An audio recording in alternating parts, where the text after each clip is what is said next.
Chères auditrices et chers auditeurs, je vous souhaite la bienvenue dans ce nouvel épisode de la femme à la mère et de la mère à la femme.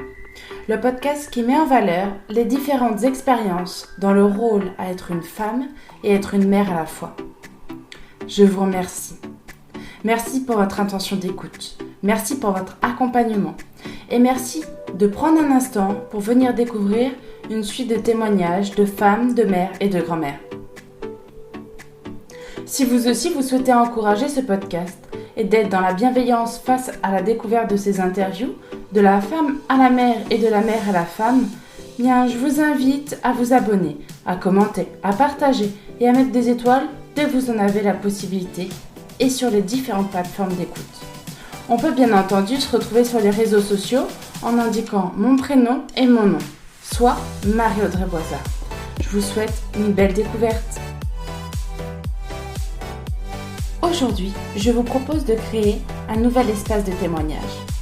Des témoignages impactants, des témoignages différenciants et émouvants pour mettre en valeur l'être.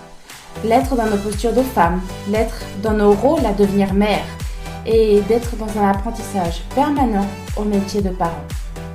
Ici, les récits de ces femmes se déploient librement pour permettre à chacun et à chacune de bénéficier de véritables prises de conscience, de gagner en légitimité personnelle, de suivre son instinct, afin d'être une femme épanouie dans ses décisions d'enfanter et de parentalité.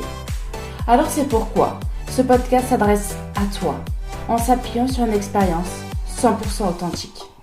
On est en pleine nature. On a les petits oiseaux. Bonjour Marie-Audrey. Bonjour Laurence, comment tu vas ? Écoute, je vais très bien. Je te remercie d'être venue me voir dans ce cadre magnifique en région parisienne. C'est vrai, on a vraiment beaucoup de chance. Donc finalement, je t'ai invitée à mon micro aujourd'hui pour t'interviewer sur toute ton histoire, ton parcours de vie, de femme, de mère, de maman de cœur. Et je me suis dit, waouh, en fait, j'aimerais, et puisque aujourd'hui tu es là, donc tu as voulu partager avec nous ton histoire.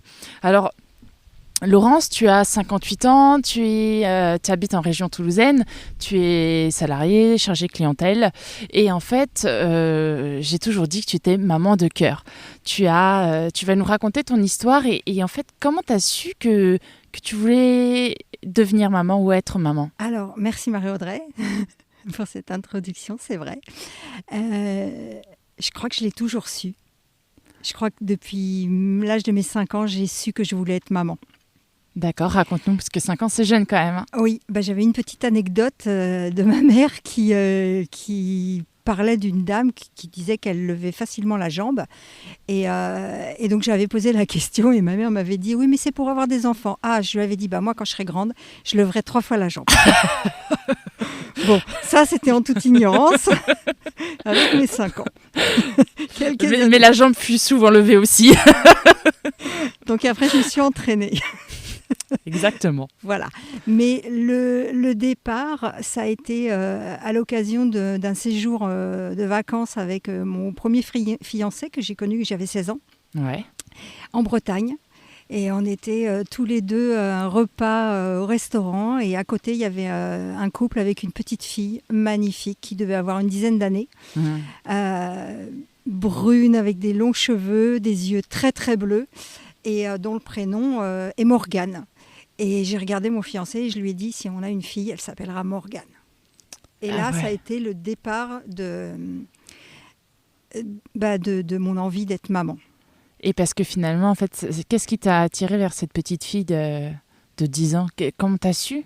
Elle est venue à notre table. Ah oui, d'accord. Elle a illuminé la soirée. D'accord. Entre vous deux ? Oui. C'est beau.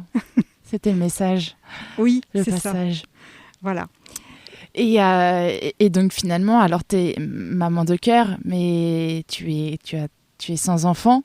Est-ce que tu peux nous raconter ton histoire ? Qu'est-ce qui s'est passé ? Donc déjà, tu as pris la pilule très tôt. C'était les époques, les années 70 à peu près, 80 ? Oui, plutôt les années 80. Oh, pardon, je te vieillis un peu. Non, ça va. Je suis jeune dans ma tête. C'est ce qu'il faut.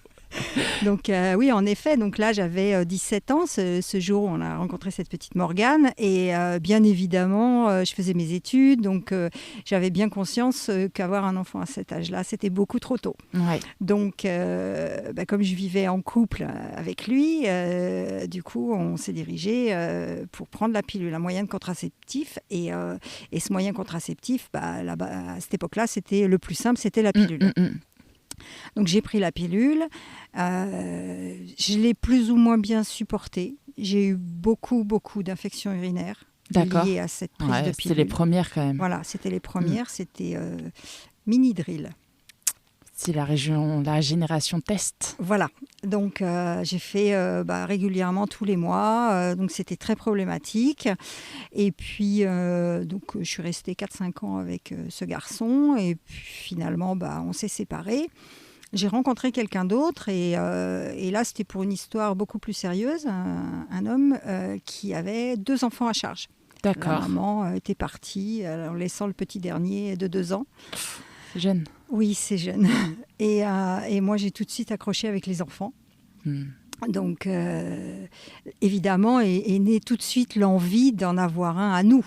Ouais. Donc, et là, tu avais quel âge à peu près ? 21 ans. 21 ans. Donc, finalement, tu deviens maman par... alors, moi, je dis maman officieusement. À 21 ans, parce que tu rencontres cet homme qui a déjà une famille. Donc, en fait, tu sors pas juste avec un homme, mais tu sors avec le cocon familial. Exactement. Ok. Et donc, qu'est-ce qui se passe ? Donc, il se passe que là, on profite de la vie. L'aîné, qui à l'époque avait 9 ans, le petit 5 ans. Ouais. L'aîné était en pension. D'accord. Donc, j'avais au départ que le petit de 5 ans. Ouais. Et puis très rapidement, je lui ai dit, écoute, il faut avoir les deux, on ne peut pas en laisser un en pension, c'est mieux d'avoir les deux. Donc on récupère le deuxième, et puis on vit notre vie, on attend un petit peu quand même de voir si on est bien ensemble, tous en famille. Et donc là, je lui dis, je vais peut-être arrêter ma contraception. D'accord. Donc j'arrête ma contraception et j'attends.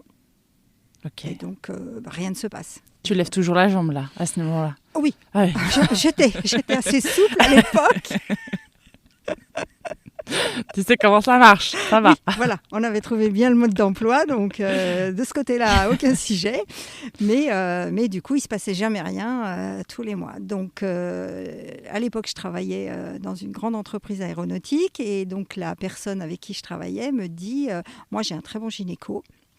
Si tu veux, tu peux venir le voir, parce que celle que j'avais, elle ne me correspondait pas vraiment. T'es pas très douce, enfin bon. T'avais pas de feeling ? Non, aucun feeling. Et donc, je vais voir ce gynéco, et là, révélation. Et donc, lui me dit, ça fait combien de temps que vous avez arrêté la contraception ? Donc, je ne sais plus, c'était 8 ou 9 mois. Et donc, il ne se passe rien. Mon conjoint, donc lui, n'était pas infertile, puisqu'il avait déjà mis 2 enfants en route. Et puis donc là, il me dit, il comprend ma situation avec tout ce que je lui explique. Donc les douleurs au moment des règles, les douleurs un peu tout le temps, ouais. Un dérèglement hormonal très important. D'accord. Donc j'avais des règles tous les 3 C'était mois, pas du tout régulier. 2 mois, 3 oui, mois, 3 jours, une semaine. Enfin, je ne savais jamais quand est-ce que ça allait arriver. Donc ça te paniquait pas à cette époque-là ? T'avais pas peur que finalement on t'explique que toi, t'es finalement fin de l'adolescence, on t'explique que les règles c'est finalement tous les mois, mais toi t'as pas tous les mois. Ça m'arrangeait quelque part. Ah oui. Moi, j'étais contente. Tranquille. Vous êtes tous les mois ? Non, moi non. C'est pas grave, ça va. Voilà, une fois par trimestre, c'est bien assez. Ah, j'ai pas fait gagner beaucoup d'argent aux fabricants de serviettes hygiéniques. Ah oui, non. Et donc, ce gynéco me dit, lui, il comprend tout de suite, puisqu'il était dans les pionniers de la recherche sur l'endométriose. Ah, d'accord. Donc, il me parle de cette maladie. Et il la nomme ainsi ?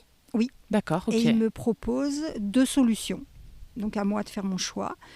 Une échographie et une hystérectomie. Non, une Hystérographie, pardon. Ouais. Chaque mois, pendant 9 mois.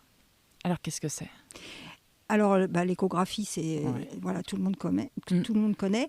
Et l'hystérographie, en fait, on injecte